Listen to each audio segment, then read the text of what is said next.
नहीं फिर आप लोगों का स्वागत है क्रैक एनिमल चैनल पर। आज हम देख रहे हैं दांदना सीजन 2 एपिसोड नंबर 1। एपिसोड के स्टार्ट में मोमो एक हॉट स्प्रिंग बना रही होती है और कुछ आदमी उसकी तरफ बढ़ रहे होते हैं। मोमो अपनी पावर इस्तेमाल करने वाली होती है, लेकिन एक आदमी उसका हाथ पकड़ उसे पानी में ले जाता है। लेकिन तभी उस आदमी को पानी की पावरफुल लहर लगती है, जिससे से वो आदमी मोमो को छोड़ देता है। मोमो वहां से भागने की कोशिश करती है, लेकिन जैसे एक जगह टूटने के बाद उन लोगों के ऊपर हॉट स्प्रिंग का पानी गिरने लगता है, जिससे वो लोग वहां पर फंस जाते हैं। लेकिन फिर भी एक आदमी मोमो की टांग पकड़ लेता है, लेकिन अचानक घर की पूरी दीवार उसके ऊपर गिर जाती है। ये सब सब कुछ टर्बोग्राफी ने किया होता है, जो हॉट स्प्रिंग में बैठी हुई थी। मोमो पूछते तुम यहाँ पर कैसे आए? मैंने सुना तुम लोग हॉट स्प्रिंग की बात कर रहे थे, इसलिए चुपके से तुम्हारे बैग में घुस गई। मोमो कहते इस टूटी दीवार का क्या करेंगे? वो कहते कुछ नहीं करना, ये जगह वैसे भी पुरानी है, वैसे भी यहाँ पर किसी को फर्क नहीं पड़ेगा। अब यहाँ पर टाउन के लोग आ जाते हैं और वो पूछते हैं तोड़फोड़ किसने की? मोमो और टर्बो छुप जाते हैं। टाउन के लोग लगता है उन आदमी ने किया है जो की तो फैमिली से है। वो लोग उन लोगों को डांटने लगते हैं और वो लोग इधर उधर भागने लगते हैं। मोमो टर्बो को शुक्रिया करती है और वो कहती है तुझे कौन बचाएगा, ये तो अपने आप ही हो गया। मोमो पूछते तुमने जीजी का घर देखा था, वहाँ कोई भूत दिखा? वो कहती है वो घर बहुत से लोगों के खून से लगा हुआ है। ओकन और जीजी ने एक सीक्रेट रूम में छेद कर दिया था, उन्हें समझ नहीं आता कि घर वो यहाँ पर क्या करे, इसलिए वो मोमो का वेट करते हैं। तभी घर की बेल बजती है। जीजी को लगता है मोमो आ गई है, लेकिन दरवाजा खुलेगा तो वो देखता है और 5 डरावनी औरतें हैं। वो अंदर आकर पार्टी करने लगती है। लाकी नाम की औरत जीजी को नाश्ता करने के लिए कहती है, लेकिन वो मना कर देता है। लाकी कहती है शाबाश, ऐसे डिसिप्लिन में रहो, मैं इतनी अच्छी को तुमसे रेंट भी नहीं लेती हूँ क्योंकि तुम्हारे पेरेंट्स हॉस्पिटल में है, वरना तो भी सड़क पर होता। और फिर पूछता है घर पर चल क्या रहा है? जीजी बताता है किराए का घर है और जब से मेरे पेरेंट्स हॉस्पिटल में है, जब से मैंने किराया नहीं दिया है, ये सलमान की तो फैमिली का मकान है, इसलिए अभी मेरे पास घर है। तो ओकर बोलता मैं दीवार में छेद करके गलत किया, असल में लोगों ने छेद को पोस्ट लगा कर छुपा दिया था। ना कि पूछते तुम बिद में बताए कहाँ गए थे? जीजी बताता है मेरा दोस्त मुझसे मिलना चाहता था, इसलिए मैं उसे लेने गया था। ना कि बोलते कोई स्पीड मीडियम तो लेके नहीं आए ना। बाकी औरतें भड़क जाती है, हमारे घर में कोई भूत नहीं है, ऐसे बोलना बंद करो वरना ये जगह बदनाम हो जाएगी। जीजी बोलता है ऐसा कुछ नहीं है, चंपू दोस्त मेरा, कहीं तुम्हें स्पीड मीडियम लगता है? ना कि अपनी बंदूक निकालते हुए बोलती है मेरे पास हंटर लाइसेंस है, और से सीधा मारने की धमकी देती है। जीजी बोलता है थोड़ा सबर रखिए, इंसानों पर गन पॉइंट करना इलीगल है। तब एक पुलिस वाला आता है, रात में कीता फैमिली के आदमी भी। वो कहता है टाउन के लोग हमारे पीछे पड़ गए थे, ऑफिसर सुरू ने हमें बचाया। एक आंटी ऑफिसर से बोलती है अगर हमारी फैमिली से कोई अरेस्ट हुआ तो इसमें तुम्हारी गलती होगी। एक आदमी जीजी से पूछता है आखिर तू कहाँ गया था? जीजी बोलता है मैं अपने दोस्तों को लेने गया था। वो आदमी कहता है झूठ मत बोलना, मुझे झूठ से सख्त है। वो आदमी ऑक्रोन से पूछता है जीजी की फेवरेट फुटबॉल टीम कौन सी है? अगर तो उसका बेस्ट फ्रेंड होगा तो तुझे पता होना चाहिए। ऑकवर्ड में चला के दिखाते हुए टीम का नाम बताता है जो पोस्टर में लिखा हुआ था, और सबको यकीन हो जाता है, सबको यकीन हो जाता है कि वो जीजी का बेस्ट फ्रेंड है। ना कि पूछते तुम लोगों के साथ एक लड़की भी थी, वो कब आएगी? जीजी बोलता कौन सी लड़की, हमें तो कुछ नहीं पता। ये लोग समझ आता है कि ये झूठ बोल रहा है। इधर वो सोचे नेकस लाइन देखने जाती है, इधर मांझे सर के ऊपर खड़े होकर वीडियो बना रहा होता है वो टूक के लिए। वो मोमो को सराइन दिखाता है, यहाँ पर सांप की निकली हुई स्किन थी। मोमो निराश होते हुए बोलती है इस जायंट सरपेस की लाश तो नहीं लगती। मंदिरों कहता है जो है यही है। लोक कथाओं के अनुसार यहाँ पे एक गेट सर्प है, ज्वालामुखी में रहता है, और जब उसको भूख लगती है ज्वालामुखी फट जाता है, इसलिए हर साल गांव के लोग बच्चे की बलि देते हैं। 200 साल से वोल्केनो नहीं फटा है, इसलिए लोग ही तो हॉस्पिटल में जा पाए। लोग मानते हैं इसकी नुस्खी है, इसकी पूजा करने से ज्वालामुखी रुकता है। वो पूछती है सुचुनी को, मोंजरी वो तो नाम सिर्फ वो इसको अटैक करने के लिए नाम रखा है। लोग जायंट सांप को सच मान के बलि देने के लिए तैयार हो जाते हैं, और मैं सबको सच बता देता हूँ ताकि आजकल के लोग ये पाप ना करे। तो वो बोलते तुम ये स्टोरी यूट्यूब पे क्यों नहीं डालते, तुम काफी फेमस हो जाओगे। मोंजरी सोख जाता कहता है आइडिया मुझे क्यों नहीं आया। वो वापस जाती है और सोचती है सुशिनो को ना होने की वजह से ऑक्रोन काफी निराश होगा, लेकिन गेट सर पे भाई स्टोरी से काफी पसंद आएगी। वो घर आती है और सोचती है जीजी और ऑक्रोन अभी तक तो दोस्त बन चुके होंगे, लेकिन दरवाजा खुलते वो देखती है वो दोनों बेहोश पड़े हुए हैं और की तो फैमिली के लोग उन्हें घेर के खड़े हुए हैं। और नाकी बोलते तीसरी वाली यहाँ पर आ गई, चलो फेस्टिवल स्टार्ट करते हैं। सारे आदमी बोबी सोल के मोमो को पकड़ने जाते हैं, लेकिन मोमो अपनी पावर से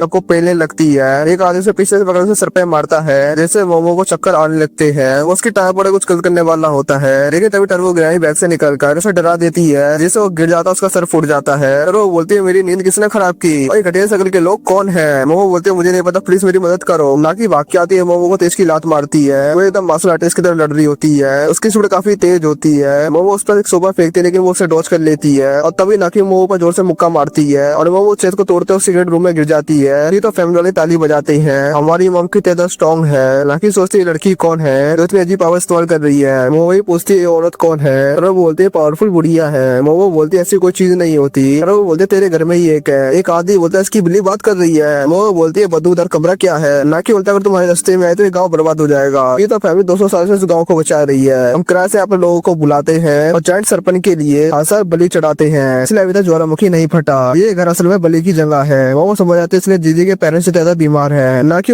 थे तुम तीनों बली के लिए परफेक्ट हो। आजकल लोग मिलना काफी ज्यादा मुश्किल है। अचानक मोमो के नीचे जमीन खिसकने लगती है जैसे कमरा कोई दलदल हो। नाकी बोलते हैं जाइंट सरपंच को भूख लगी है। मोमो पावर इस्तेमाल करती है बाहर जाने के लिए, लेकिन वो लोग उसे वापस ढकेल देते हैं। ओकरन और जिन को सोफा फेंक देते हैं और मोमो को बाहर निकालने की कोशिश करते हैं, लेकिन सब कमरे के अंदर गिर जाते हैं। कमरा अचानक से बहुत ही बड़ा हो जाता है और उसको नीचे काफी घर दिखने लगते हैं। उसका हाथ में चलने से वो खेमे गिरने लगता है, लेकिन वो एक गद्देदार चीज पर लैंड करता है जो असल में बहुत थोड़ा जाइंट सरपंच होता है। ये तो फैमिली इसकी जय जय करते हैं। आपके दरअसल मिलकर हमें काफी खुशी हुई। नाकी बोलती है तीनों बलि के लिए है। मोमो बोलती है जाइंट सरपंच वाली कहानी सच थी। वो बोलती है कुरागी नहीं है। ओकरन याद करता है कुरागी तो इंसान खाने वाला अर्थ बॉम्ब है जो 2 से 4 फीट का होता है, लेकिन ये तो बहुत बड़ा है। मोमो बोलती है लोग 200 साल से को बलि चढ़ा रहे हैं, ये तो कोई गॉड नहीं है, ये तो इंसान खाने वाला बॉम्ब है। लेकिन वो लोग नहीं सुनते और वो लोग नाचने लगते हैं, लेकिन अर्थ बॉम्ब एक ही झटके में उन्हें खा जाता है। जिन्हें समझ नहीं आता कि आखिरकार वो क्या करे और आखिरकार इतने बड़े जीव को कैसे हराया जाए। वो डर के मारे घर में घुस जाते हैं। वो अर्थ बॉम्ब अचानक से अजीब गरीब आवाजें निकालने लगता है और अंदर जाते ओकरन और मोमो कान पकड़ लेते हैं और अचानक से ओकरन टर्बो ग्रैंड में चेंज हो जाता है और चीजों को खाने के लिए आगे बढ़ता है। और इसी सीन का एपिसोड यहीं पे खत्म होता है। कैसे लगा आज एपिसोड कमेंट करके जरूर बताना, और अगर यहाँ तक वीडियो देख लियो तो चैनल सब्सक्राइब जरूर कर लेना। तो मिलते हैं नेक्स्ट वीडियो में।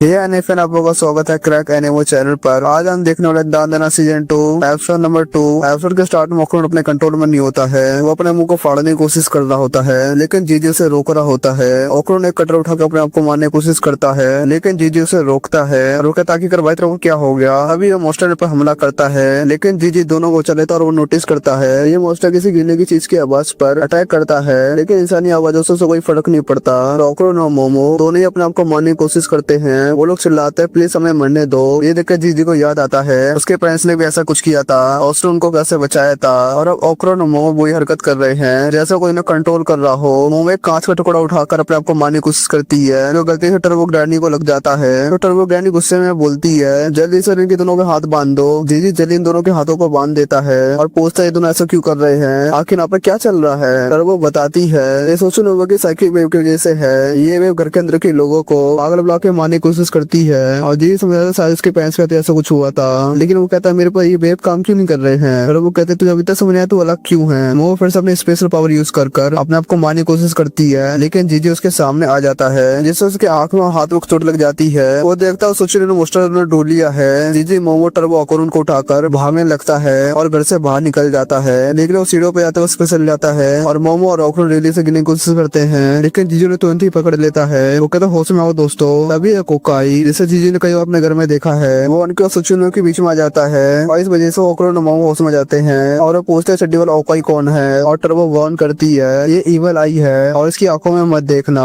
इसकी इवल आई लोगों को पागल कर देती है और खुद को मारने के लिए मजबूर करती है। हमें यही पता चलता है दूसरों की साइकिक वेव्स और इवल आई की पावर सब एक दूसरे को कैंसिल कर रही है और इसी वजह से ये दोनों होश में होते हैं। मोमो ओकरन से बोलती है जल्दी से मोस्टर पर हमला करो। ओकरन ट्रांसफॉर्म हो जाता है और जल्दी से सुसुनो मोस्टर पर हमला कर देता है और एक ही स्लैश से सुसुनो की गर्दन काट देता है, लेकिन फिर से वो अपने विकर्तन रिजनरेट कर लेता है। सुसुनो को फिर से अटैक करता है और सब लोग भागने लगते हैं और इवल बार बार जीजी के सामने आ जाता है और जीजी गलती से उसकी आंखों में देखता है और फिर इवल आई की बैक स्टोरी स्टार्ट होती है। हम एक बच्चे को देखते जो कमरे में बंद है। वो खिड़की से 3 बच्चों को खेलते और डांस करते हुए देखता है और उसका मन होता है वैसे खुश होने का और वो अकेले कमरे में डांस करता है, लेकिन वो बहुत कमजोर होता है भूख और प्यास की वजह से, क्योंकि तो फैमिली ने उसे ज्वालामुखी में बंद किया था बलि के लिए। वो उसे खम्भे में बांध कर ज्वालामुखी की आग चला देते हैं। बच्चा मरते समय वो ये सोचता है वो तो बाकी बच्चों की तरह खेलना चाहता था और अगले सुबह कौवे उसकी बॉडी को खाने लगते हैं, लेकिन उसकी आत्मा जिंदा होती है और भटकती रहती है। वहाँ पर एक नई फैमिली आती है और उनका बच्चा इस आत्मा को देखता है और तुरंत उसके पेरेंट्स मर जाते हैं। दूसरी फैमिली के साथ भी यही होता है और तीसरी फैमिली का बच्चा आत्मा को देखता है और अपने फादर से बोलता है डैड यहाँ पर एक भूत है, लेकिन वो यकीन नहीं करते। आत्मा डांस करता है ये दिखाने के लिए वो बुरा नहीं है, लेकिन उसके पेरेंट्स ही मर जाते हैं। आत्मा नोटिस करता घर के नीचे कुछ है जो लोगों को मार रहा है। ये तो फैमिली सोचते है इस बच्चे का क्या करे। ये तो फैमिली कहते हैं इस बच्चे को बॉल करने की बलि में चढ़ा दो और घर के साथ दफन कर दो। इन वैसे घर को दफन कर दिया जाता है और ऐसा हर घर के साथ किया जाता है। इसलिए जीजी करते नीचे पहाड़ी पर होता है क्योंकि नीचे काफी पुराने घर दफन है। आत्मा रोते हुए बच्चे बचाने की कोशिश करता है, लेकिन वो नहीं बचा पाता। वो कसम खाता मैं इन सबको मार दूंगा और ये आता बाद में इवल आई बन जाता है। इवल आई जीजी को जकड़ के रखता है, वो उसे छुड़ाने की कोशिश करती है, लेकिन जीजी बोलता है इवल आई बुरा नहीं है, ये तो फैमिली ने ऐसे मारा था। जीजी सबसे नीचे घर की तरफ जाता आता है जहाँ पर अभी भी इवल आई की बॉडी हमें से बंधी हुई है। जीजी समझ आता है इवल आई तो चुनो की साइकिक वेव से बचाने की कोशिश कर रहा था। मोमो देखते हैं सदियों पुराने घर दफन है, ये पूरा एरिया ही शरापित है। रोज जीजी को रोकती है, ये ओकाई ठीक नहीं है, उसे भरोसा मत कर। जीजी कहता है हमारे जैसा ही है, इसमें बहुत दर्द सा है। कुछ लोग एक लाइट ने अटैक करता है और उनके ऊपर एक लिक्विड छोड़ देता है जो सबको चिपका देता है और लाइटनिंग की वजह से पैरालाइज हो गया था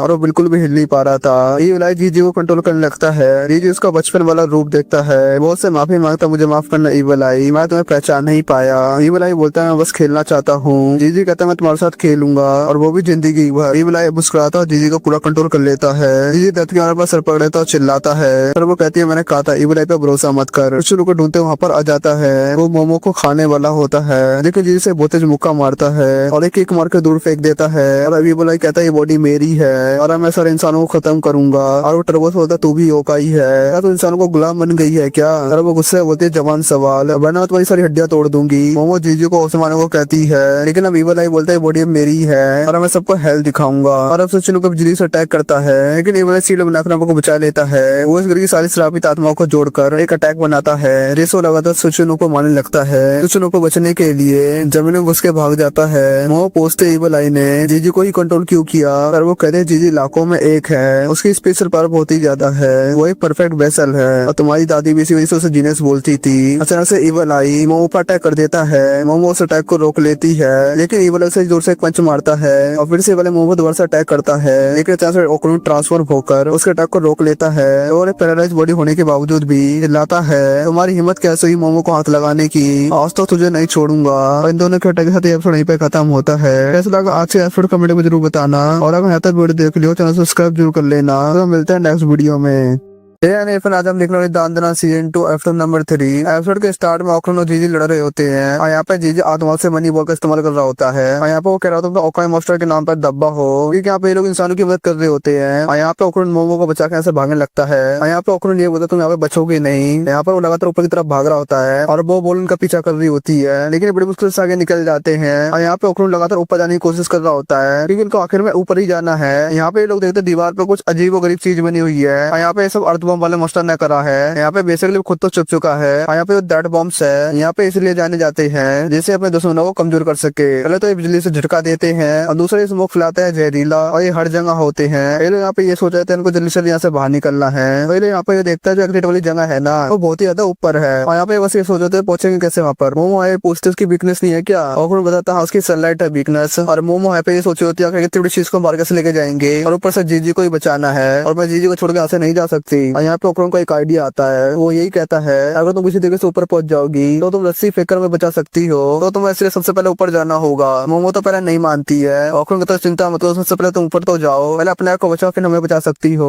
और मैं वादा करता हूँ मैं जीजी को बचाऊंगा और मोमो वादा करती है वो उसको बचाएगी। और यहाँ पे ओकुनो ट्रांसफॉर्म हो जाता है और यहाँ पे उसे एक सोफे के ऊपर बैठाता है और तैयार हो जाता है उसे ऊपर फेंकने के लिए। और यहाँ पे इन लोगों का यही प्लान होता है, यहाँ पे ओकुनो उसे ऊपर फेंकेगा और अपनी साइकिल पावर यूज कर बाहर निकलने की कोशिश करेगी और ऊपर पहुंचने वाली होती है लेकिन वो नीचे गिरने लगती है लेकिन अपने सेकंड हैंड से होल्ड को पकड़ लेती है और बाहर निकल जाती है। और तब यहाँ पे जीजी आ जाता है। जीजी यहाँ पे ये कहता है कि तुम यहाँ पर मिल ही गए। ओकुनो कहता मैंने कहा था तुम ऐसे तेरे लिए बच नहीं पाओगे। मोमो वहाँ पर ऊपर आ चुकी होती है, वो रस्सी वगैरह ढूंढना शुरू कर देती है और ऐसी कोई चीज जिसे वो रस्सी की तरह यूज कर पाए। यहाँ पे कुछ पर्दे होते हैं जिन्हें फाड़ फुड़ कर ये एक रस्सी बनाने की कोशिश करती है लेकिन वो ज्यादा बड़ी नहीं बन पाती। यहाँ पे उसको कुछ समझ नहीं आता है यहाँ पे वो क्या करे। तो तब इससे अपने बचपन का एक सीन याद आता है जहाँ पर वो जीजी के साथ थी और एक अर्थ बॉम्ब को देख रही थी। यहाँ पे वो कुछ किताबों को उठाती है और गैस को चालू कर घर में आग लगा देती है। यहाँ पे चिल्लाने लगती है फायर ब्रिगेड को बुलाओ, प्लीज मेरी यहाँ पर मदद करो, घर में आग लग गई है। यहाँ पे वो देखती है यहाँ पर शाम हो चुकी है और दूसरी तरफ यहाँ पे ओकुनो जीजी लड़ रहे होते हैं और यहाँ पे ओकुनो बस यहाँ पे भाग रहा होता है और उसका अटैकों से बच रहा होता है और ज्यादा हमला नहीं कर रहा होता जीजी के ऊपर। और यहाँ पे जीजी को काफी गुस्सा आ रहा होता है क्योंकि यहाँ पे ओकुनो बार बार भागे जा रहा है एक डरपोक इंसान की तरह और उसका सामना नहीं कर रहा है। यहाँ पे उसका सोल वाली बॉल होती है ना, आप उसका यूज करता है ओकुनो को पकड़ने के लिए। यहाँ पे वो बॉल एक घर टाइप बन चुकी होती है जिसके बाहर ओकुनो नहीं निकल पा रहा होता है और फंस चुका होता है इसके अंदर। जीजी यहाँ पे ये बताता है तुम इस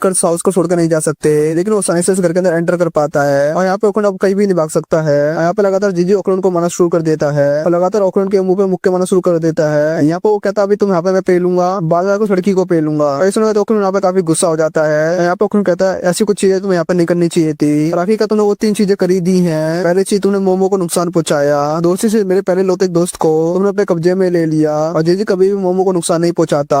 इसलिए मेरे दोस्त मुझे वापस करो। और यहाँ पे ओखरोन काफी गुस्से में आ चुका होता है और यहाँ पे ओखरोन अपनी पावर का इस्तेमाल कर लगातार जीजी के ऊपर मुक्का मारना स्टार्ट कर देता है और यहाँ पे ओखरोन लगातार जीजी को मारता ही रहता है, कुत्ते की तरह मारता है, बिल्कुल रुकता ही नहीं है। और जब वो लास्ट मुक्का मारता है उससे तो घर ही टूट जाता है और जीजी दीवार में जाकर टकराता है और यहाँ पे वो जीजी की हड्डी खराब कर देता है। यहाँ पे ओखरोन अपनी पूरी पावर का इस्तेमाल कर रहा होता है। यहाँ पे वो भी कमजोर हो चुका होता है। यहाँ पे वो ये कहता है तीसरी चीज वो थी, तुमने मेरे को गुस्सा दिलाया। और अब यहाँ पे ओखरोन नीचे गिर चुका होता है। यहाँ पे बस ये सोचा होता है कि अगर कोई यहाँ पे तो उसकी मदद करने आए और यहाँ पे ये सोचा होता है यहाँ पे उसे बेहोश नहीं होना है और यहाँ पे उसे कुछ तो कुछ करना ही होगा क्योंकि वो उसका इंतजार कर रही होगी और उसे जल्दी से ऊपर जाना होगा जीजी को साथ लेकर। यहाँ पे वो जीजी को खींचना स्टार्ट करता है। यहाँ पर वो काफी भारी होता है लेकिन वो कोशिश कर रहा होता है, लेकिन तभी ओखरोन कुछ आवाज आती है नीचे चिल्लाने किसी की। यहाँ पे भी दिखाते हैं यहाँ पे ग्रैनी फंसी होती है अर्थबॉम्ब के लिक्विड के अंदर। यहाँ पर उसने हारी मान ली होती है लेकिन ओखरोन उसे बचाने के लिए आ जाता है। यहाँ पे ओखरोन लकड़ी को टुकड़े तोड़ के लेके आता है एक रास्ता बनाने के लिए। यहाँ पर उसे निकालने की कोशिश करता है। यहाँ पर बहुत बुरी तरीके से फंसी होती है।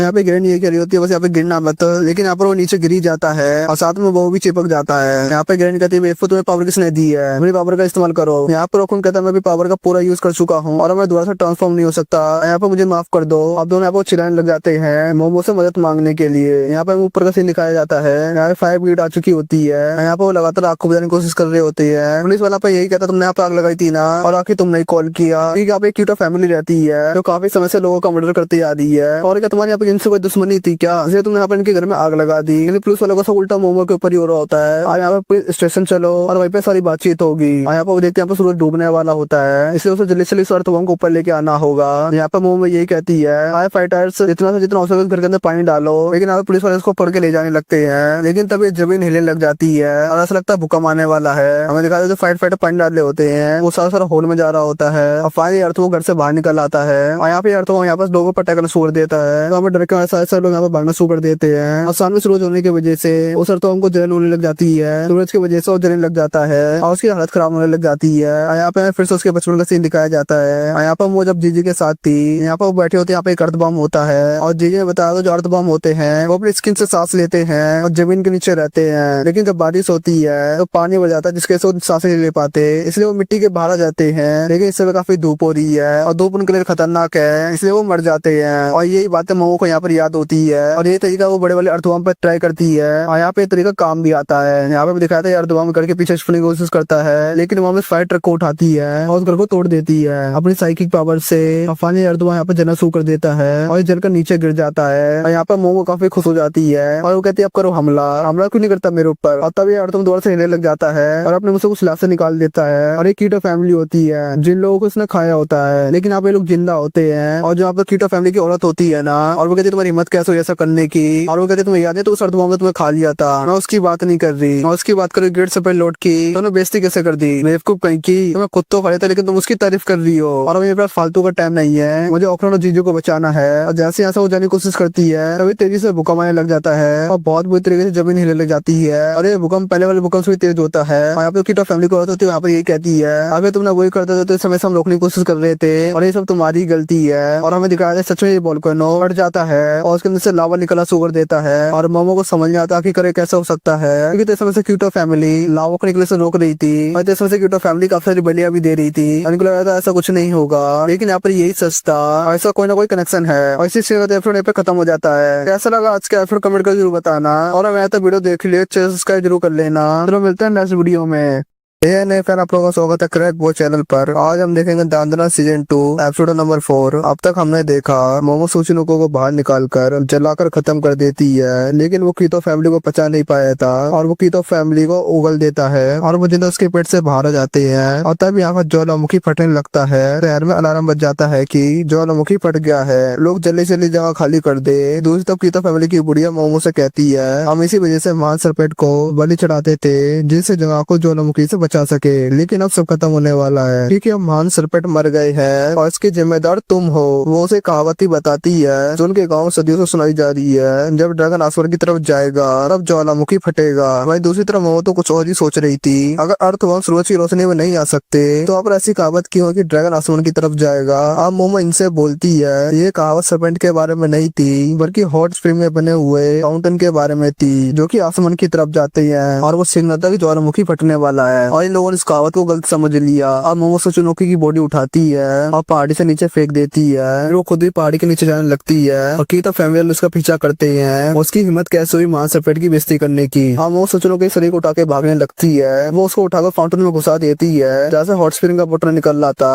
अब मोमो द्वार से भागकर माउंटेन की तरफ भागने लगती है। अगर ज्वालामुखी ने टाउन को खत्म कर दिया तो महान सर्पेंट वाला अंधविश्वास सच हो जाएगा और मोमो ऐसा होना नहीं देगी। वो ऊपर आकर सुचुनो का सर उठा लेती है और इसके पीछे का हिस्सा मोमो ने फाउंटेन में घुस दिया था और अब उसका सर एक पाइप की तरह काम करेगा और अब उसके मुंह से पानी निकलने लगता है। लेकिन साथ में सुचुनो का चिपचिपा लिक्विड भी साथ बाहर निकल रहा था। ज्वालामुखी से निकलता हुआ लावा सब कुछ जलाते हुए जा रहा था। मोमो उसमें पानी डालने लगती है जिससे लावा ठंडा हो जाता है। लेकिन पूरे जंगल में मोमो पानी तो नहीं डाल सकती। तभी वो बुढ़िया मोमो को जोर की लात मारती है और बाकी फैमिली वाले भी यहाँ पर आ जाते हैं। ना कि यहाँ पे कहते हैं वो मोमो की बलि देकर वो ज्वालामुखी को शांत करेगी। मोमो यहाँ पे कहते तुम्हारा गॉड तो महान सर्पेंट लौट हुआ करता था ना, अब चेंज होकर महान ज्वालामुखी बन गया। अब वो सारे लोग मोमो को पकड़ने लगते हैं। लेकिन तभी बीच में मांजीरो आ जाता है। वो बंदा तो यूट्यूबर बनना चाहता था। मांजीरो बताता है एक हफ्ते पहले उसकी मास्टर का फोन आया था जो और कोई नहीं मोमो की दादी योको है। उसने बताया 3 बच्चे तुम्हारे गाँव आ रहे हैं तो उनकी देखभाल करना। मोमो को देख उसे लगा ही नहीं था ये योको की पोती है। उसे लगा ये बस एक टूरिस्ट है। अब मांजीरो की तो फैमिली को रोकने लगता है और अब मोमो सुचुनो को उठाकर ज्वालामुखी की आग बुझाने लगती है। लेकिन अब उसकी पावर खत्म होती जा रही थी। लेकिन तभी सुचुनोकी की बॉडी में इविल आई की बॉल आके लगती है और इसके अंदर होल हो जाता है। फिर इसके बाद इविल आई की तो फैमिली को देखता है जिनसे उसे बदला लेना है। वो सीधे नाकी पर अटैक कर देता है। लेकिन यहाँ पर कुछ होता है और उसका अटैक बीच में रुक जाता है।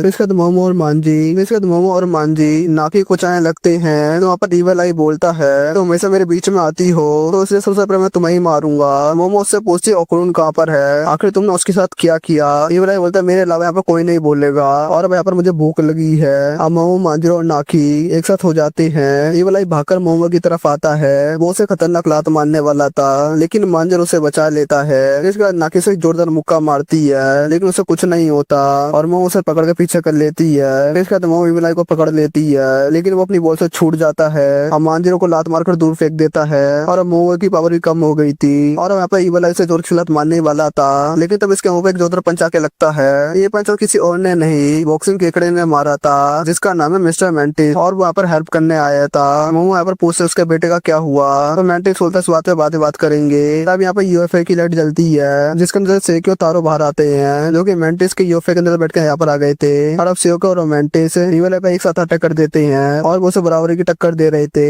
फिर इसके बाद सेक्यो तारो को सिग्नल देती है। इन तारो भाग कर इविल आई की तरफ आने लगता है लेकिन इविल आई जोर का मुक्का मारकर उसके टुकड़े टुकड़े कर देता है लेकिन वो है तो एक प्लास्टिक का पुतला ही। फिर इसके इविल आई देखता है तारो के पुतले में तलिस्मान लगे थे और अब यहाँ पर मांजीरो भी कुछ मंत्र पढ़ने लगता है और अब तारो के टुकड़े इविल आई पे चिपकने लगते हैं और अब उसको पूरा शरीर ढक लेता है और ऐसा होते इविल आई रुक जाता है। जो कहते हैं चलो हमने उसको पकड़ लिया अब घर चलते हैं। और दूसरी तरफ यूएफए के अंदर मेंटिस का बेटा बैठा हुआ था जो कि यूएफए से सुचुनो की बॉडी उठाता है और पूरे जंगल के लावों को बुझाने लगता है। यूको मांजीरो को डांटने लगती है कि उसे ठीक से ख्याल क्यों नहीं रखा और हालत ज्यादा क्यों बिगड़ गए। जिस पर मांजीरो कहते हैं यहाँ पर आपकी गलती है, आपने यहाँ पे सिर्फ बताया यहाँ पे 3 बच्चे आ रहे हैं, इसके अलावा कुछ नहीं बताया और आपको यहाँ पर मेरी तारीफ करनी चाहिए। इसके बाद यहाँ पर मैं मदद करने आया। अब तारो यहाँ पे पूछता है मैं पे इंटरनल बॉडी पार्ट का क्या करूँ तो मैं सोके बोलते थे किस चीज में डाल लो और मोमो से पूछती है उस चश्मे से बिल्ली का क्या हुआ। लेकिन अब मोमो तो थी नहीं। मोमो भागकर उस घर की तरफ जाने लगती है क्योंकि ओपोनेंट अभी भी नीचे फंसा हुआ है। मोमो की पावर काम नहीं कर रही थी तो मेंटिस मुक्का मारकर नीचे का हिस्सा साफ करता है तो मोमो देखती है पूरा गड्ढा ज्वालामुखी के लावे से भरा हुआ है। तो उसका मतलब ये कि ओपोनेंट जल के राख हो गया होगा। ये देख के मोमो शौक हो जाती है और वो मारने को राजी नहीं थी। ओपोनेंट वहाँ पर नहीं बचा।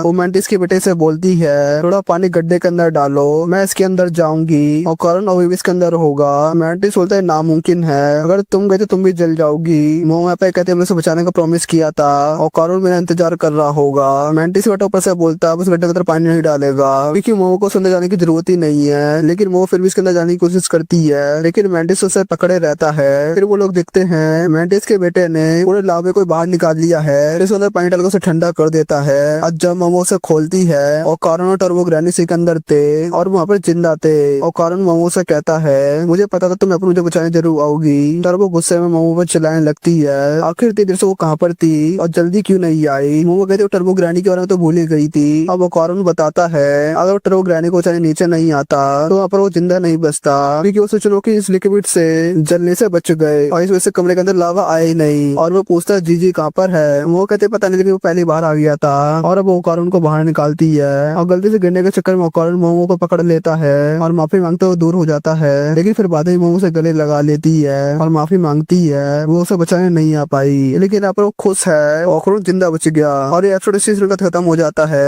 कैसा लगा आज का एपिसोड कमेंट करके जरूर बताना और अगर ये वीडियो अच्छी लगे चलो सब्सक्राइब, वीडियो को लाइक कर देना। चलो मिलते हैं नेक्स्ट वीडियो में। नहीं फिर आप लोगों का स्वागत है क्रैक एंड वो चैनल पर। आज हम देखने वाले दांदरा सीजन 2 एपिसोड नंबर 5। अब तक हमने देखा सेको मोमो की मदद करने के लिए आ जाती है और इविल आई को पकड़ लेती है और भाई दूसरी तरफ ओकानो टर्बो ग्रैनी उस गड्ढे से बाहर आ जाती है। फिर घर आने का एक रिचुअल परफॉर्म करते हैं ताकि जीजी के शरीर से इविल आई की आत्मा बाहर निकाल सके, लेकिन उस काम में नाकाम हो जाते हैं और इविल आई इनसे बोलता है तुम लोग सिर्फ अपना समय बर्बाद कर रहे हो। ये लोग दोबारा से ट्राई करते हैं लेकिन इस बार उनके हाथ में कुछ नहीं आता, तो इसलिए सब खाना खाने के लिए सारे घर में चले जाते हैं। आयरा भी इनके घर पे खाना खाने आई थी और एक गुस्सा थी ये लोग उसे भी साथ लेके क्यों नहीं गए। आखिरकार वो उनकी लीडर है। मोमो उस पर चिल्लाने लगती है आखिर से यहाँ पर किसने बुलाया, दोनों यहाँ पर लड़ने लगती है। फिर आयरा मैंटिस से बोलती है आखिर एरियल वापस क्यों आ गया। मैंटिस कहता वो गाय ले जाकर काफी खुश था लेकिन उसमें से दूध निकाल ही नहीं पा रहा था और उसका पूरा प्लेट भी पानी से भरा हुआ है, तो वहाँ पर गाय तो रह ही नहीं सकती और क्योंकि चीको तीता दूध के बिना तो जिंदा रह ही नहीं सकता, इसलिए वो वापस आ गया और अब से वो दोनों हमेशा यहीं पर रहेंगे। ये कहानी सुन के आयरा रोने लगती है। फिर ओकारो पूछता है आखिर तुम पानी और डायरेक्ट सांस कैसे लेते हो। और भाई दूसरी तरफ सेको मांजिरो से बात कर रही थी और उन्हें जीजू को ठीक करने का कोई भी तरीका नहीं मिल रहा था और वो लोग और भी लोगों को बुला ले तभी वो लोग जीजी से इविल आई को अलग नहीं कर पाएंगे क्योंकि जीजी की स्पिरिचुअल पावर बहुत ही ज्यादा है और इससे जीजी की बॉडी में बुरा असर पड़ सकता है। तभी तारो जिससे जीजी के शरीर को बंद कर रखा था तभी वो गर्म उडो खा लेता है जिससे उसका मुंह जल जाता है। फिर इसके अंदर से जीजी की आवाज आने लगती है जो सुनकर सब लोग हैरान हो जाते हैं। आखिर जीजी ठीक हो गया, लेकिन सियोको बोलती है ये भी लगी कोई चाल हो सकती है। अब तारो अपना चेहरा ओपन करता है और यहाँ पर जी सच में ठीक हो गया था। अब सियोको उसके मुंह पे ठंडा पानी डाल देती है जिससे वो फिर से दोबारा से इविल आई बन जाता है और वो कहता है मैं सबको मार दूंगा और अब सियोको उसके ऊपर गर्म सूप फेंक के मारती है जिससे वो दोबारा से जीजी बन जाता है। अब सियोको सबको बताती है जब जीजी पे ठंडा पानी डलता है तब वो इविल आई बदल जाता है और जब सियोको गर्म पानी डलता है तो वापिस वो जीजी बन जाता है। अब मोमो जीजी के ऊपर से तारो को चेहरा हटा देती है लेकिन अब इसकी पूरी बॉडी जीजी से चिपकी हुई थी। सियोको जीजी से माफी मांगती है, अगर उसे पता था यहाँ पर इविल आई है तो उन्हें वो कभी नहीं जाने देती। अब टर्बो ग्रैनी कहती है तुम लोग सच में लगता है तुम इविल आई को कंट्रोल कर पाओगे क्या। इविल आई माउंटेन स्पिरिट था जिनकी पावर गॉड लेवल की मानी जाती है। अगर इसने किसी आम इंसान को पोजेस किया होता तो उसका शरीर से झेल ही नहीं पाता और खत्म हो जाता, इसलिए उसने जीजी को टारगेट किया जिसकी स्पेशल एनर्जी काफी ज्यादा है जो उसका अल्टीमेट बेसल बन सकता है। टर्बो ग्रैनी कहती है कि इविल आई अभी पैदा हुए बच्चे जैसा है और टाइम के साथ साथ स्ट्रॉन्ग होता चले जाएगा, फिर ये लोग उसे ऐसे बंद करके नहीं रख पाएंगे। ठीक कहती है जीजी अब से किसी न किसी की निगरानी में रहेगा और मांजिरो भी इसकी निगरानी करता रहेगा और जब तक वो इविल आई को खत्म नहीं कर देते तब तक वो कामिनो शहर छोड़ के नहीं जा सकता क्योंकि शहर के वारन की पावर कम हो जाती है और साथ तरफ से सब लोग गर्म पानी का थर्मोस लेके घूमेंगे ताकि वो जीजी के ऊपर गर्म पानी डालकर उसे नॉर्मल कर सके। और अब से जीजी को भी ध्यान रखना होगा वो ठंडे पानी से दूर रहे और धोते समय, पानी पीते समय या बारिश के समय हमेशा से बच के रहना होगा क्योंकि थोड़ा सा ठंडा पानी पड़ते ही वो इविल आई में कन्वर्ट हो जाएगा। इसके बाद मैटिस ऐसे जाने लगता है और अब वो पूछते उससे वो कहाँ रहेगा तो मैटिस उसे बताता है वो पास ही की डेयरी फार्म में काम करने वाला है। इस सब का इंतजाम सेको ने करा है और इनको कभी मदद चाहिए होगी तो मैटिस को बुला सकते हैं। और वही दूसरी तरफ आया बहुत समय से मैटिस की बच्ची खेलने लगी हुई थी और भाई दूसरी तरफ ओकानो बड़बड़ करने लगता है उसका यूएफओ उड़ता कैसे है, वो पेट्रोल पे चलता है या डीजल पे। मैटिस उसे कुछ बताता है लेकिन वो सब इन्हें समझ ही नहीं आता।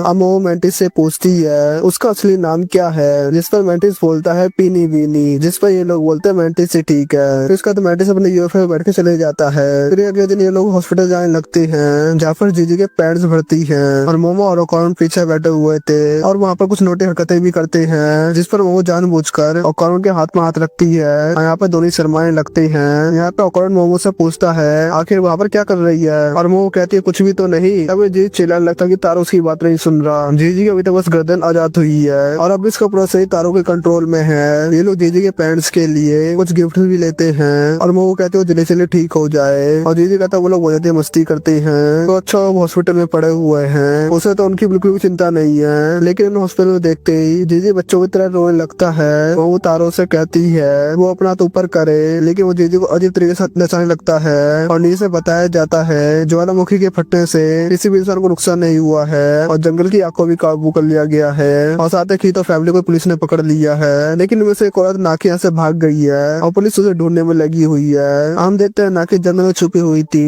लड़ाई में उसका एक हाथ टूट गया था। नाकी कहते हैं 200 साल लगा दिए थे उसे तरह बड़ा करने में और अब वहाँ पर गुस्से में चिल्लाने लगती है और एक पेड़ को उखाड़ के फेंक देती है। इसका तो अपने शरीर को अपने ऊपर से उतार देती है और हम देखते हैं नाकी तो इंसान है ही नहीं बल्कि एक मॉन्स्टर है और वो 200 साल से एक इंसान की शक्ल में घूम रही थी और वो कहती है मैं तो छोड़ूंगी नहीं। तो जमीन के अंदर रहने वाले सही मॉन्स्टरों को अपना दुश्मन बना लिया है। अगले दिन ओकायन और मोमो साथ में दोनों स्कूल जाने लगते हैं और ओकायन पूछता है जीजी कैसा है और मोमो बोलती है शायद हयासी रिचुअल कर उसे ठीक किया जा सकता है लेकिन कोई हयासी करने के लिए तैयार ही नहीं है। फिर ओकायन बोलता है कि अगर तारों की सील हट गई तो हमें फिर से इविल आई से फाइट करनी पड़ेगी। तो वो बोलती है हाँ शायद से और वो ओकायन सब कुछ पूछना चाहती है लेकिन वो कुछ बोले उससे पहले मोमो की दोनों दोस्त मीको और मोको आ जाती है और उन्हें फिर से देख के मोमो काफी खुश होती है। मीको बताती है मोमो के गांव में ज्वालामुखी फटा है और उसके ऊपर लोगों ने यूएफओ भी देखा है। फिर इसके बाद ये लोग स्कूल पहुंच जाते हैं और भाई दूसरी तरफ आर्या की क्लास में कोई भी उससे बात नहीं कर रहा है। जब से उन्हें सच बताया है उसी ने मोमो के खिलाफ और रूमर फैलाया था।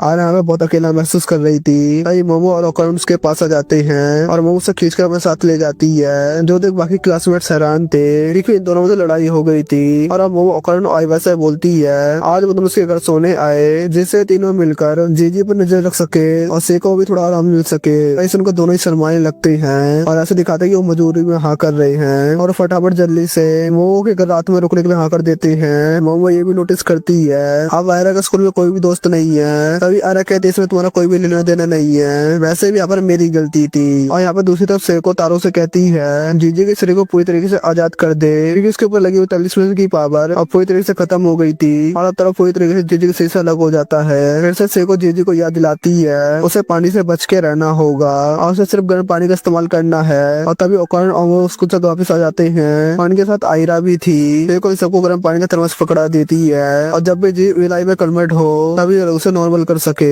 इसके बाद लोग खाना खाने बैठ जाते हैं और अब ओकायन और जीजी अच्छे दोस्त बन गए हैं। अब वही दूसरी तरफ मोमो और आयरा भी अच्छे दोस्त बनने लगे थे और अब ओकायन सेको को सोया सॉस देने लगता है और तभी गलती से एक बूंद जीजी के हाथ पे गिर जाती है और तभी इविल आई वो कन्वर्ट होकर पूरी टेबल को उठा के फेंक देता है और अब इस घर में बहुत बड़ा धमाका होता है और ये एपिसोड इसी सीन का खत्म हो जाता है। कैसा लगा आज का एपिसोड कमेंट करके जरूर बताना और अगर तो वीडियो देख लियो चैनल सब्सक्राइब वीडियो को लाइक भी कर देना। चलो मिलते हैं नेक्स्ट वीडियो में। नेफन आज हम देखेंगे दांदरान सीजन 2 एपिसोड नंबर 6। अब तक हमने देखा जीजी के हाथ पे सोया सॉस गिर जाता है जैसे वो इविल आई में ट्रांसफॉर्म हो जाता है और खाने के टेबल को फेंक देता है और घर में ब्लास्ट भी कर देता है लेकिन मोमोज पे गर्म पानी डालकर उसे दोबारा से जीजी बना देती है। आयरा जीजी को डांटने लगती है तुमसे कितनी बार कहा ठंडे पानी से दूर रहो। मोमो देखते हैं आपको को थोड़ी चोट आ गई थी। वो कहता है इविल आई पैसा तो स्ट्रॉन्ग हो गया है। मोमो सियोको से पूछती है हमें जीजी के लिए कुछ तो करना होगा वरना तो सुबह तक हमारा घर ही बर्बाद कर देगा। और यहाँ पर जैसे 4 लोग आते हैं वो कहते हैं तुम यहाँ पे कुछ चोरी करने आए थे तो यहाँ से वापस लौट जाओ और वो लोग यहाँ से चले जाते हैं। इसके बाद मोमो आयरा लड़ने लगती हैं उन दोनों में से किसको लीडर होना चाहिए। वो चारों लोग वापस लौट कर आते हैं और वो बताते हैं महर्षि ग्रुप वाले हैं जिन्हें सियोको ने बुलाया था। ये लोग यहाँ पे जीजी का भूत उतारने आए थे और अब वो लोग अपने रिचुअल की तैयारी करने लगते हैं जिसमें वो गाना बजाना डांस करने वाले थे। देखो बताती है ये लोग स्पिरिट मीडियम नहीं है बल्कि ये लोग भूतों को देख ही नहीं सकते जो की यहाँ पे अच्छी बात है और इस वजह से रिचुअल के टाइम पर भूत मिलत कोई गड़बड़ नहीं कर पाएगा। ये लोग तो म्यूजिक बचाते हैं स्पिरिचुअल वर्ल्ड में गूंजता है। इसके बाद ये लोग तड़कता भड़कता म्यूजिक बजाना शुरू कर देते हैं जो सुन सबको मजा आता है। ये म्यूजिक सुनकर कबीर सर के भूत भी जाग जाते हैं और यहाँ पर आकर नाचने लगते हैं और इसका असर जीजी पे भी हो रहा था और वो अपनी पावर से उसे पकड़ लेती है लेकिन तभी वो जीजी के मन की बात सुनने लगती है। वो ये रिचुअल बंद कराना चाहता था क्योंकि वो इविल आई को मारना नहीं चाहता। वो तो बस किसी के साथ खेलना चाहता था। वो तरह से उस कमरे में बंद था और उस दिन के सपने देखता था उसे ही बाकी बच्चों की तरह खेलने को मिलेगा लेकिन अब वो द्वार से मरने वाला है। जीजी का तब से और ज्यादा ध्यान रखेगा और ठंडे पानी से अपना को दूर रखेगा। प्लीज इविल आई को नहीं मारो। ये सुनकर सीओ को फास्टिंग वगैरह निकालती है और उसे रिचुअल की आग बुझा देती है और हयासी वालों से बोलती है काम पूरा हो गया। इविल आई भी एब्सोल्यूट की फैमिली का हिस्सा है और अब वो हयासी ग्रुप का ऑफिस आने को बोलती है। वो पूछती है कि उसने ऐसा क्यों किया तो सीओ को बोलते हैं जीजी यही चाहता था। आयरा यहाँ पे गुस्सा हो जाती है क्या अब हमें उसकी जिंदगी का ख्याल रखना पड़ेगा उसका इतना फालतू टाइम नहीं है और कारून कहता है मैं और ज्यादा स्ट्रॉन्ग बनूंगा ताकि जब भी इविल आई बाहर है उसे मार के वापस भेज सकूं। तो आर्य बोलते हैं ऐसा तुम्हारी लाइफ हमेशा खतरे में रहेगी, वो कभी भी शांति से नहीं सो पाएगा। और कानून बोलता है मुझे कोई फर्क नहीं पड़ता, वो मेरा दोस्त है। तो मोमो ये बोलती है मैं भी स्ट्रॉन्ग बनूंगी और हम दोनों मिलकर इविल आई से लड़ेंगे। जिस पर आयरा और मोमो दुआ से लड़ने लगते हैं। आयरा कहती है वो उससे कुछ कम नहीं है। वही दूसरी तरफ जीजी और कानून को गले लगाने लगता है। अभी सेको नोटिस करती है बारिश होने लगी थी, वहाँ पे कुछ बोले उससे पहले ही इविल आई बाहर आ जाता है और वो कानून को एक मुक्का मार कर दूर फेंक देता है। ये लोग किसी तरह जीजी को होश में लेके आते हैं और ऐसे वाले अपने सामान उठा के यहाँ से निकल जाते हैं। इनका यहाँ पे आधा घर टूट गया था क्योंकि यहाँ पे मोमो से कुछ कार्ड लाने को बोलती है, जिन्हें खिड़कियों दीवार को चिपका देते हैं। इसके बाद सेको जीजी को ट्रेनिंग कराने लगती है जिससे वो अपने स्पेशल एनर्जी को कंट्रोल करना सीख जाए। ऐसा करने से वो इविल आई को कंट्रोल कर पाएगा। इसके लिए जीजी वही पोस्ट बनाता है जिसके लिए वो मोमो का मजाक बनाया करता था। और रात में जीजी बाथरूम करने पे उठता है और कानून उसके पीछे पीछे जाता है जिससे इविल आई बाहर ना आ जाए। वो उसके हाथ भी गर्म पानी से धुलवाता है। उनके कार्डबोर्ड की दीवार फट गई थी तो कानून से वापिस चिपका देता है। जीजी यहाँ पे कानून से माफी मांगता है क्योंकि उसकी वजह से आप लोगों को इतनी तकलीफ हो रही है और कानून कहता है इसकी कोई जरूरत नहीं है। जब उसे भी कर्ज लगा था तो उसने मोमो और सेको को काफी परेशान किया था, लेकिन उन्होंने उसका काफी अच्छा ख्याल रखा। वहाँ पर रहने और कपड़े के लिए यहाँ पे पैसे देने भी आया था, लेकिन सेको ने पैसे लेने से मना कर दिया। तो सेको ने लगा तुम मेरी मदद करना ही चाहते हो, किसी और की मदद कर देना जो मुसीबत में हो, हमें एक दूसरे का ख्याल रखना चाहिए। और सेको की बात तो कानून को काफी अच्छी लगी थी और वो भी सेको की तरह बनना चाहता है, इसलिए यहाँ पर वो जीजी की मदद कर रहा है। फिर अगले दिन उठ के आयरा और मेकअप सेकअप करती है, जिसके बाद ये लोग नाश्ता करने बैठ जाते हैं। सेको फिर से जीजी को याद दिलाती है उसे सीधे पीट करके बैठना होगा जिससे वो अपनी एनर्जी कंट्रोल कर सके। इसके बाद तीनों स्कूल जाने के निकल जाते हैं और आयरा और कानून को बताने लगती है। मोमो नींद में लात मारती है। स्कूल में मोमो मीको मोको से बोलती है वो एक पार्ट टाइम जॉब करेगी जिससे वो अपने घर की मरम्मत करा सके। वो पूरी रात ठंड में कपकपाई है। मोको बताती है कि रिदिना कह तो रही थी उसके पास एक पार्ट टाइम जॉब है, उसे अपने रेस्टोरेंट के लिए एक वेटर चाहिए और मोमो जॉब करने के लिए यहाँ पर तैयार हो जाती है। स्कूल खत्म होते ही मीको और मोको कानून के पास आती है और कहती है मोमो तो जॉब करने गई है तो तुम हमारे साथ कॉफी पे चलो। वो जबरदस्ती करके कानून को साथ ले जाती है। उनको तो उसके साथ बस कॉफी पीनी है और कानून बोलने से तो डेट बोलते हैं। मोको बोलती है अगर मोमो जीतेगा तो कॉफी पिएगी, तो कैसे डेट बोलेंगे? और कानून बोलता है बिल्कुल भी नहीं। यहाँ पे जबरदस्ती उसे यहाँ पे कॉफी पीने ले जाते हैं। वो उसे यहाँ पर एक मेड कैफे ले आती है जहाँ पर लड़कियां मेड का आउटफिट पहनकर काम करती है और यहाँ पर ओकारुन मोमो को भी मेड के कपड़ों में देखता है, इसलिए वो दोनों ओकारुन को यहाँ पे लेके आई हैं और मोमो ओकारुन को देख यहाँ पे शर्माने लगती है। ओकारुन भी यहाँ पे शर्माने लगता है और एपिसोड इसी सीन यहाँ पे खत्म हो जाता है। कैसा लगा आज का एपिसोड कमेंट कर जरूर बताना और अगर आता है वीडियो देख लिया सब्सक्राइब जरूर कर देना, वीडियो को लाइक भी कर देना। चलो मिलता है नेक्स्ट वीडियो में। आज हम देखेंगे दांदना सीन 2 एपिसोड नंबर 7। अब तक हमने देखा मीको और मोको ओकारुन को एक मेड कैफे में लेके जाते हैं जहाँ पर मोमो मेड बन के मेटेस का काम कर रही थी, जिसे देख ओकारुन शर्माने लगता है और मोमो को ही बहुत सारा मारी थी। मीको और मोको मोमो को ऑर्डर देते हैं और उसे बहुत ज्यादा परेशान करते हैं। उसके बाद ग्रुप फोटो भी खिंचवाते हैं जिसे मोमो और ओकारुन को पास में खड़ा कर रखा था। इसके बाद मोमो अपने फ्रेंड्स को काफी ज्यादा डांटती है। उन्होंने कहा था ये जॉब एक रेस्टोरेंट की है लेकिन ये तो एक मेड कैफे है और अब वो दोनों उसका मजाक बनाने भी यहाँ पर आ गई। वो ना घर जाने को कहती है और वो दोनों ओकारुन को पकड़ घर जाने लगते हैं। ओकारुन कहता है वो यहीं पर रुकना चाहता है, वो उसे यहीं पे छोड़ जाती है। ओकारुन यहाँ पे मोमो से माफी मांगता है यहाँ पर आने के लिए और मोमो से पूछता है उसकी शिफ्ट कब खत्म होगी, तो मोमो कहती है रात के 10 बजे, जिस पर ओकारुन कहता है ठीक है मैं यहीं पर रुकूंगा और तुम्हें घर छोड़ने आऊंगा। मोमो कहती है इसकी कोई जरूरत नहीं है, मैं बहुत ज्यादा स्ट्रॉन्ग हूँ और तुम्हें ठंड लग जाएगी। ओकारुन कहता है ठीक है और यहाँ से चले जाता है और मोमो अपने काम पे वापस लौट जाती है और यहाँ पर ऐसा लगा तो यहाँ पर दिन खत्म ही नहीं हो रहा। काम खत्म करने के बाद मोमो बाहर निकलती है तो वो देखती है ओकारुन भारी था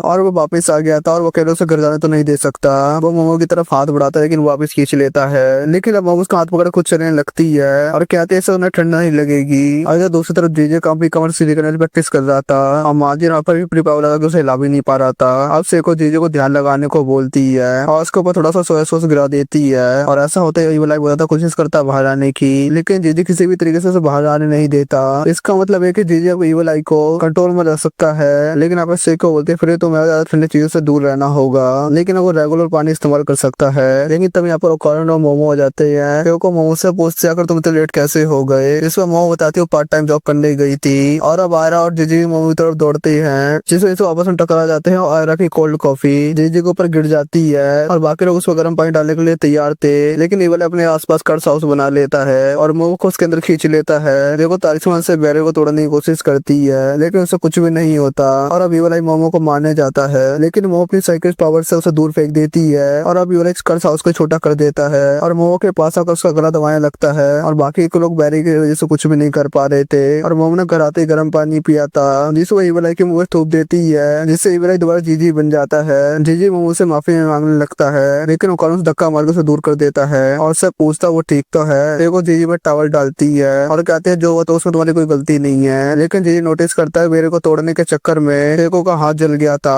और ये भी और मोमो ओकानो एक दूसरे के काफी करीब आ गए हैं। रात में आरा मोमो से माफी मांगती है क्योंकि उसकी कोल्ड कॉफी की वजह से ईवल आई बाहर आ गया था। मोमो से समझाते इसके बारे में ज्यादा मत सोचो और गिल्ट फील मत करो। और भाई दूसरे कमरे में जीजो और ओकानो सो रहे थे और दोनों ने आपस में कोई बात नहीं करी थी। अगले दिन हम मिस्टर मैंटिस को देखते हैं जो बाइक के तबेले में काम करता है। उसे यहाँ पर ओकानो मिलने आता है और वो देखता है मिस्टर मैंटिस ने यहाँ पर रहने के लिए सेम टू सेम इंसानों जैसा रूप लिया है। ओकानो ये देख चौंक जाता है और पूछता और कौन से ऐसे एलियन है जहाँ पर इंसानों का रूप लेकर यहाँ पर रहते हैं। मैंटिस पूछता तुम आखिरकार यहाँ पर क्यों आए हो, तो यहाँ पर ओकानो झुक के बोलता है वो उसे अपना स्टूडेंट बना ले और अपनी तरह खतरनाक पंच मारना सिखा दो। मैंटिस उसे मना कर देता है क्योंकि यहाँ पर बैलेंस बुरी चीज होती है और वहाँ पर ओकानो से कुछ बुरे अंदर ले जाने के लिए मदद मांगता है और ओकानो उसकी मदद भी करता है, लेकिन फिर भी मैंटिस उसे अपना स्टूडेंट नहीं बनाता। और खा के रात को ओकानो घर पे वापिस आ जाता है, लेकिन फिर वो कल वापिस मैंटिस के पास जाएगा तो ओकानो से पूछती आखिर वो इतना लेट कैसे हो गया और उसने पार्ट टाइम जॉब करना शुरू कर दी क्या, और उसे खाना खाने के लिए बोलती है। और वहीं पे दूसरी तरफ जीजो ओकानो से आंखें नहीं मिला पा रहा था। बाद में मांजिरो सेको से बोलता है उन्हें ज्यादा रिस्क नहीं लेना चाहिए, वो ईवल आई को कंट्रोल नहीं कर सकते हैं, हमें हैसी को बुलाकर ईवल आई को खत्म कर देना चाहिए। अगर से कोई रिचुअल नहीं कर सकती तो वो खुद कर लेगा।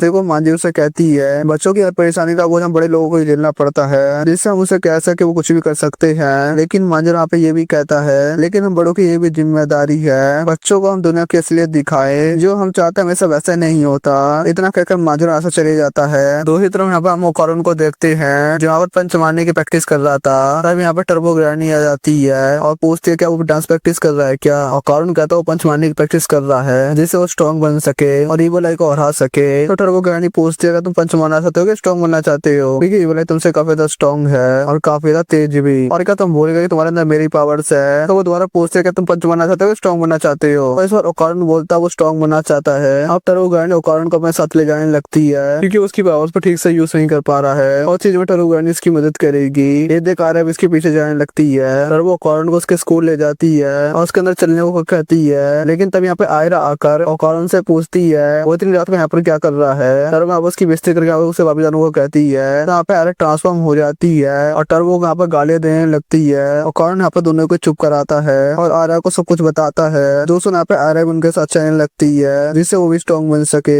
आयरा ओकानो से ये भी कहती है वो सब गाड़ी तो सिल्की ने दी थी, मैंने नहीं, मैं तो एक अच्छी बच्ची हूँ। फिर वो दोनों को लेकर म्यूजिक रूम में जाती है जहाँ पर काफी सारे म्यूजिशियन के फोटो लगे हुए थे। आयरा यहाँ पे डरने का नाटक करती है जिससे वो ओकानो के करीब आ सके, लेकिन जैसे वो किसी चीज से डर के वो ओकानो को मुक्का मार देती है। ये पियानो की आवाज जो टर्बो ने बजाया था और आयरा फिर से उससे गाली देने लगती है। टर्बो अब ओकानो से कहती है गानों के साउंड के साथ जंप करो और ओकानो ऐसी करने लगता है और टर्बो कहती है उसकी कॉम्बैक रिदम है और फिर वो ईवल आई की रिदम बजाती है जो कि थोड़ी तेज थी, मतलब कि जितनी देर में ओकानो ने एक जंप पूरी करता इतनी देर में ईवल आई 4 बार मूव कर चुका होता है। जिस पर ओकानो कहता है मतलब कि यहाँ पर ये है ईवल आई यहाँ पर टर्बो ग्रैनी से तेज है, जिस पर टर्बो चिल्लाती है ऐसा नहीं है, वो तो आप बस तकनीक की बात कर रही थी। ओकानो एक बीट में 2 एक्शन करता है और ईवल आई एक बीट में 4 एक्शन कर सकता है और यहाँ तक कि आयरा भी एक ही बीट में 4 एक्शन कर सकती है और ईवल अपने कर्स हाउस में एक बीट में 10 मूव कर सकता है। तभी पियानो अपने आप बजने लगता है। तभी वो देखते टर्बो ग्रैनी के पीछे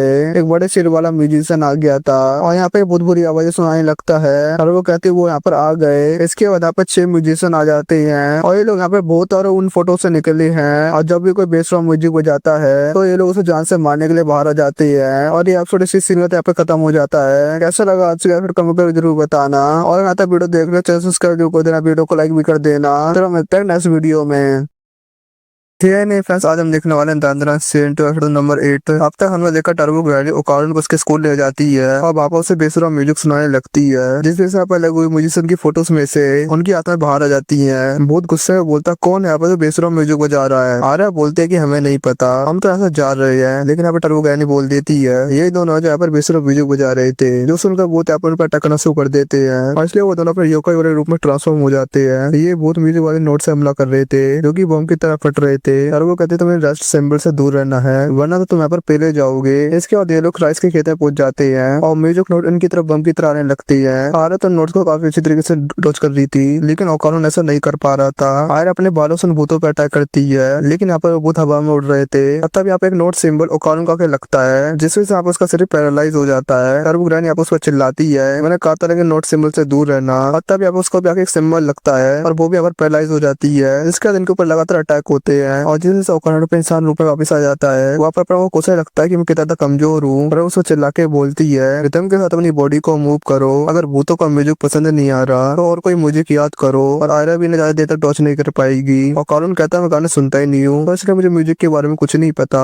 लेकिन तब उसे हयासी का बजाय म्यूजिक याद आता है जो उसने कुछ दिन पहले ही सुना था और उसे वो काफी अच्छा भी लगा था। लेकिन दूसरी तरफ आयरा म्यूजिक नोट से बच के भाग रही थी लेकिन उसके पैर खेत की मिट्टी में फंस जाते हैं और वो भूत उसके ऊपर काफी बड़ा अटैक करते हैं। लेकिन तभी ओकारून वहाँ पर आकर उसको बचा लेता है। वो हयासी का म्यूजिक याद करके भाग रहा था और अब वो भी म्यूजिक नोट्स को डोज करके भागने लगता है जिसमें आप उसकी तारीफ करती है। अब आयरा अपने बालों से पकड़ के भूत को नीचे खींच लेती है और लात मार कर उसकी गर्दन अलग कर देती है जिससे वो दोबारा एक फोटो बन जाता है। ये भूत पे कंडक्टर था जिससे भूत पे उड़ना बंद कर देते हैं। अब ये वो दूसरा म्यूजिक बजाते हैं जिससे जगह बदल कर एक ऑडिटोरियम बन जाती है और यहाँ पे 4 बड़े भूत आकर यहाँ पर गाने लगते हैं और फिर इनके मुंह से लाखों पपेट भूत बाहर आते हैं और इन पर अटैक करने लगते हैं। आयरा और ओकारून से किसी तरीके से लड़ रहे होती है और वो कहती है बस छलावन पे ध्यान मत दो, बस यहाँ पे म्यूजिशियन को मारो। लेकिन वो लोग स्टेज के सबसे पीछे थे, ये पपेट इनको चारों तरफ से घेर लेते हैं। आयरा ओकारून का हाथ पकड़ती है और एक जायंट का सहारा लेकर वहाँ से बाहर निकल जाती है। वो लोग अब जायंट के सर पर आ जाते हैं तो बाकी जायंट इन पे हमला कर देते हैं। पहले अटैक से तो ये दोनों बच जाते हैं लेकिन आयरा ओकारून को लात मारकर दूर कर देती है और बोलते हैं इन जायंट्स को तो मैं संभाल लूंगी, तुम जाकर म्यूजिशियंस को मारो। लेकिन तभी जायंट का हाथ आयरा को आकर लगता है लेकिन यहाँ पर वो हार नहीं मानती और वो हार नहीं मानते जायंट की आंखों को अपने बालों से बांध कर और उनसे लड़ने लगती है। और दूसरी तरफ ओकारून पर म्यूजिक नोट्स का हमला हो रहा था लेकिन उनसे बचते स्टेट की तरफ भाग रहा होता है। और दूसरी तरफ आयरा जायंट्स को आपस में भिड़वाने लगती है और एक ऊपर लात मार कर उसका मुंह तोड़ देती है। नीचे गिरने के बाद भी जायंट्स गाना गाते रहते हैं और ओकारून पर हजारों पपेट हमला करते हैं। अब ओकारून भी पूरी पावर का इस्तेमाल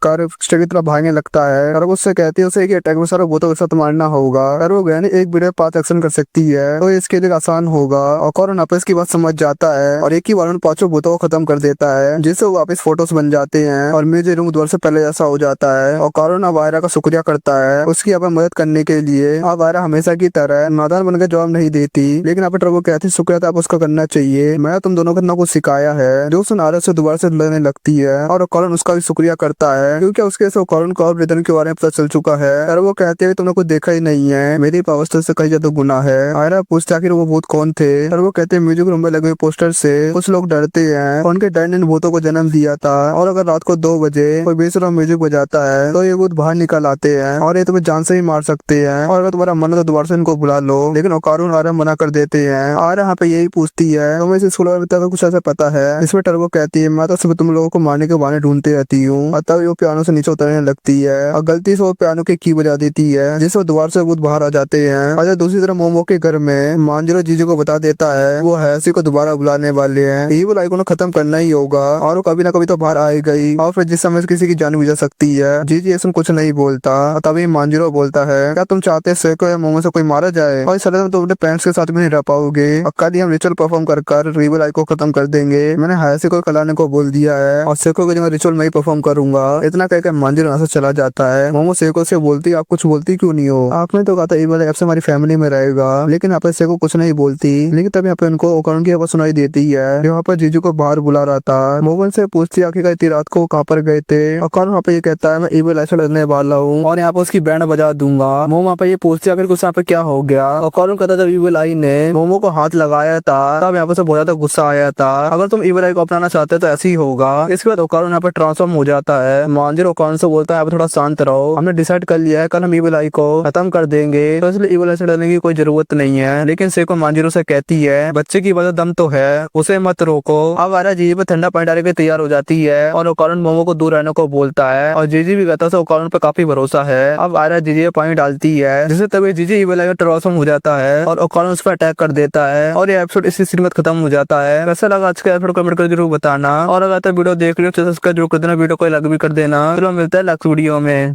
एपिसोड की स्टार्टिंग होते है खतरनाक फाइट सीन के साथ और कारून और इवल एक दूसरे को बराबर टक्कर दे रहे होते हैं। एक तरफ से अटैक को कारून करता है तो दूसरी तरफ से इवल से डिफेंड करता है। इस फाइट को देखकर ये तो पता चल चुका है और कारून अब पहले ज्यादा स्ट्रॉन्ग हो चुका है और कारून इवल को खतरनाक पंच मारता है। एक पावरफुल ब्लो मार्को से हवा में उड़ा देता है, लेकिन इवल अपनी स्पेशल पावर इस्तेमाल कर एक काउंटर अटैक करता है, लेकिन कारून से अटैक से बड़ी आसानी से बच जाता है और फिर अपनी स्पीड बढ़ाकर काफी खतरनाक अटैक करता है इवल आई पर और उसे सीधा उठाकर जमीन में पटक देता है। अब यहाँ पे इवल आई की काफी हालत खराब हो चुकी होती है। फिर कारून अपनी पूरी पावर का इस्तेमाल कर एक फाइनल ब्लो मारता है इवल आई पर और ये ब्लो सीधे टकराता है सेको के घर से और इस अटैक की वजह से सेको का पूरा घर ही उड़ जाता है। फाइट खत्म होने का कारून अपने नॉर्मल रूप में आ जाता है और ये सब कुछ देखकर लोगों को लगता है अब तो इवल आई हार गया होगा, लेकिन यहाँ पर ऐसा कुछ नहीं होता। इवल आई दोबारा से खड़ा हो जाता है और जोर जोर से हंसने लगता है और कहता है मुझे इतना मजा पहले कभी नहीं आया और कारून दोबारा से फाइट करने के लिए तैयार हो जाओ और मैं तुमसे फाइट करना चाहता हूँ। लेकिन अब कारून ट्रांसफॉर्म नहीं हो पाता क्योंकि वो पहले से अपनी पूरी पावर इस्तेमाल कर चुका है। ये सब देखकर टर्बो कहती है और कारून तुम्हें सेको बाकी सबकी मदद लेनी होगी इवल आई को यहाँ पर हराने के लिए, लेकिन यहाँ पे कारून मना कर देता है। यहाँ पर कुछ हो जाए लेकिन यहाँ पर मैं अकेले ही लड़ूंगा।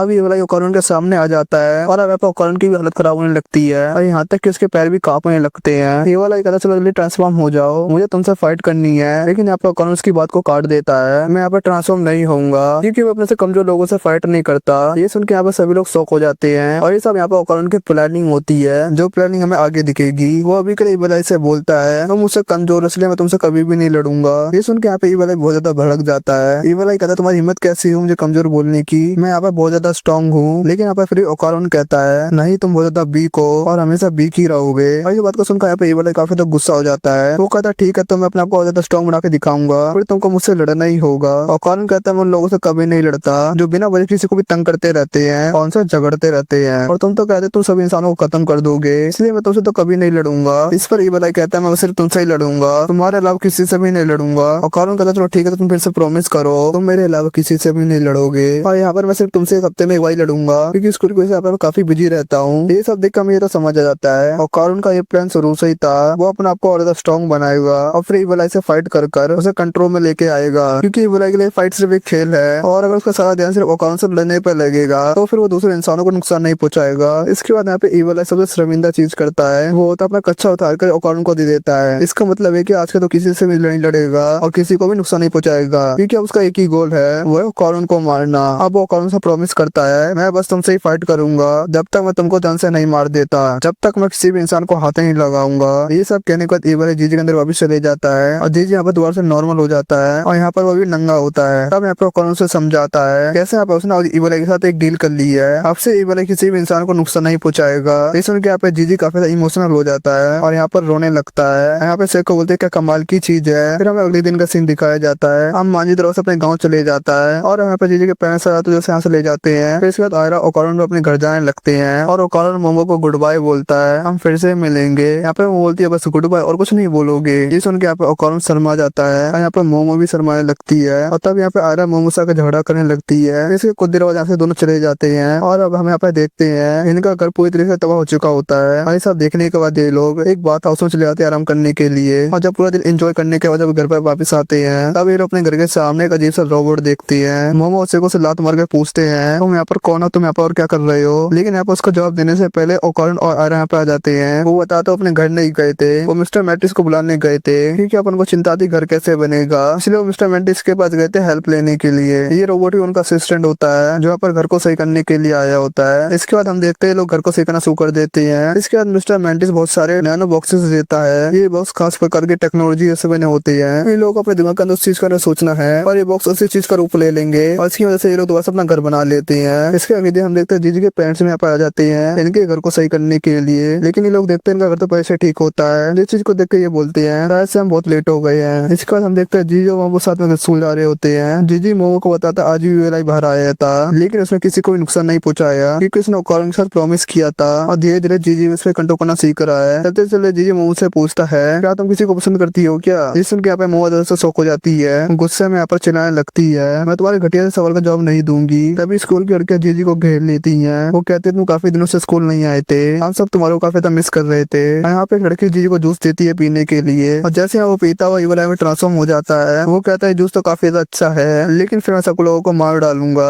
ये सुन के वो उसको खींच के ले जाती है लेकिन यहाँ पे जीजी स्कूल ग्राउंड में भागने लगता है और बंदूक के बाद फुटबॉल खेलने लग जाता है और बॉल को हिट करने के बजाय वो लोगों की नेट में फेंक रहा होता है और उन्हीं लोगों को गोल कर रहा होता है। और यहाँ पे सचिन किसी को नुकसान नहीं पहुंचा रहा था, इसलिए मोमो मजबूरन उसे क्लास में ले जाती है। क्लास के अंदर भी इवलाइज शोर मचाता है और यहाँ पर अजीबोगरीब हरकतें कर रहा होता है। तभी मोमो के दोस्तों से पूछता है कि जीजू को यहाँ पे क्या हुआ है, आखिर वो जैसा बिहेव क्यों कर रहा है। मोमो यहाँ पे बहाना बना देती है, शायद उसका कुछ हो गया है। तब यहाँ पे मोमो की दोस्त बोलती है कहीं इसने गोल्डन बॉल तो नहीं उठा ली, कहीं उसी की वजह से कुछ नहीं हो रहा। तब हमें पता चलता है जो कॉर्न की बॉल्स है ना वो स्कूल के अंदर ही है। और इसी सिंह एपिसोड पे खत्म हो जाता है। कैसा लगा आज का एपिसोड कमेंट कर जरूर बताना। और अगर वीडियो देख रहे हो तो सब्सक्राइब कर देना, वीडियो को लाइक भी कर देना। चलो मिलता है नेक्स्ट वीडियो में।